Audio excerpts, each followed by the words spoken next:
partner. They were desperately disappointed not to go to Rio, but I suppose there's the stand-in German, Brendel. He did rather well, winning the gold. I think Tokyo will be their time probably.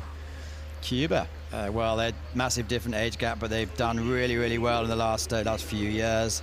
Here we go, the Italians. They came 5th in 2017. Now Shamsha and Peruvian, they weren't in the boat last year, but they're legends. They've been around for many years in the C4 and the different ones. Smart and Simap, sorry, and Bart. It was Adrian Bar. He was actually going in it last year. A different part of this year. The Spaniards, it'll be interesting to see how they come forward. They actually weren't in the final last year. And finally we have Droek, who was Olympian clearly, and then there's Thomas Yander. So 7 out of these crews were in the A final in Rachichi in last year. Be interesting to see how it works out. As you can see, there's a bit of a crosswind. Fabio, the conditions on the water? Yeah, I just was paddling 1 hour ago, and it's really this crosswind. You also can see it on the picture, I think, and it protects the first 5-6 lanes, maybe this wind protection. But I think it's nearly impossible to build up a wind protection which is effective enough to protect all the lanes. But we should start now. Well, they're all clearly away. 9 teams have made the final. Some qualified directly, and most have had to actually go through the heats and the semi-finals clearly. So this is their 3rd race. And the German is really fast, as I expected. They're really strong in the start, but they also can bring it down the whole course. And the Russians would be interesting to see how they go. Obviously such a strength in depth. This is an Olympic event, so it has great interest. Where are we in the Olympic cycle? Well, clearly it's the middle year, and so we're having a lot of team boats testing and trying out different formations, because the actual qualifications will come in Szeged in the World Championships next year. But it is really, the way I see it, after the Olympics there's a bit of a gap year, and then it's a build-up year, because you can't mess around next year. Absolutely. You really need to know which boat you want to send next year, because, yeah, like you said, the quotas are there for given to the athletes, and we really need to know which is the best boat, and this is the last time for making some experiments, and next year it must be the best on the start line for sure. Well, you can definitely see the Germans, who really made quite a statement there, saying we want it. So they've had different tactics through different warm-ups, but with their vast experience, some good-looking athletes here, and I think Ulz is almost a supermodel. He's going to do quite a lot of modelling as well, anything to help you earn your living in this sport, which is, I suppose at this level there's a bit of money in it, but at most levels it's for pure love of the game. Absolutely, that's for sure, yeah. Anyway, coming down to the halfway point, 1:46, so you compare that. The conditions, I say, we're not going to have some massively fast times, but it is what it is. Yeah, and especially in the canoe, it's much harder to deal with the wind, because you cannot steer the boat with steer with your feet. You really need to do everything with your paddle, and this is quite complicated. And the guy who is paddling in the back, Kretschmer here in the picture, he has to do a lot of steering work now, and this is not helping for making fast times. Well, it looks like we could have a race on our hands. Cubans in the red boat, they're certainly wanting to keep up, and they have a great history. I think there's 12 years apart in them. They obviously want to go on for the Tokyo Olympics, and we'll try not to mention Tokyo Olympics too often, but that really, as far as I understand, is what it's all about, isn't it?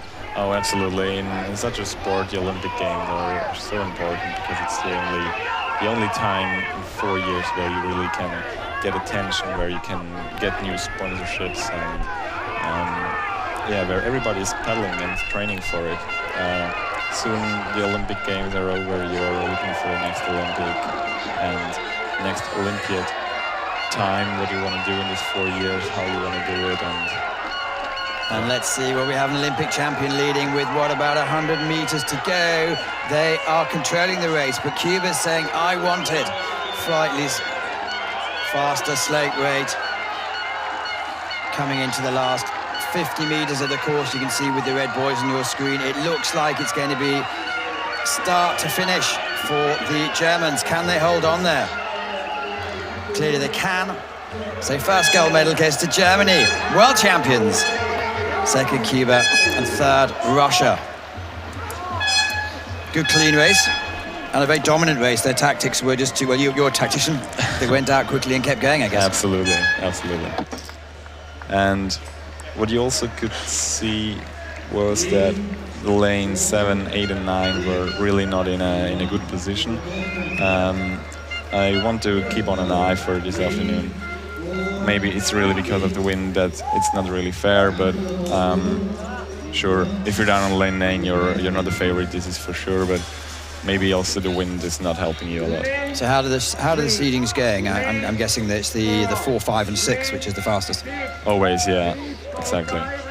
Because we've had classic examples in the past where athletes have tried to calculate and it's gone horribly wrong. Yeah, I think they changed the system a little bit, so now the only thing which is sure is that when you're favorite, you're in lane 4, 5, and 6, and it really changes if number 3 in the semi-final goes to lane 1 or 9. This is changing a lot now. You've got to be really very lucky to actually calculate where you want to go, because there's a huge difference in 1 and 9. Anyway, that's the first race. So it's a lovely day. I'd say it's about 28 degrees probably outside. It's been pretty much really hot in the last couple of weeks, but it looks like the weather's setting in. It's due to go a bit more cold, I believe, over the weekend. The wind does pretty much the same every day. About lunchtime, it starts to pick up. I believe the wind in the next couple of days is going to get stronger. Let's hope for fair conditions as possible. We're about 20 kilometers away from the coast, which is Figueres do Foz, which is a great resort. And Olds and Kretschner, 3:38, take the gold, and they are world champions. Madrigal Enrique, Cuba second, and Shamuing and Perukin for Russia take the bronze medal. 2.44 seconds gap between the first and the third there. We're going to be showing you 8 finals today. This is the first to go, and clearly it's going to be a very, very busy next couple of days. How many people are going to come and watch it? Well, I think they're hoping about 10,000 in total. It's great, healthy. The way they're actually getting the crowd here is they've been on a road show to most of the big capitals and most of the big cities around Portugal for the last 4 or 5 months. And they've been, with the great mascot, they've been showing off, and they've been putting ergonomics and all sorts of machines so people can really try and see how they can actually go. But look at the wind that could come into play in the next few minutes. And talking about spectators, I was in a restaurant 2 days ago, and the waiter there told me that he really loves watching canoe sport, and it's like next sport behind football, which the Portuguese just watch because they love this sport. So it's highly popular. Yes, and also ladies and gentlemen, we're here with the world champions. They won the world championship title in 2017. They've done it again this year. Boys, you did it the hard way. You had to come through the semi-finals, but you're world champions again. What does that mean for you? Everything. I think it's a long, long time ago when the last C2 can defend his title. Yeah, I don't know, like 20 years or something.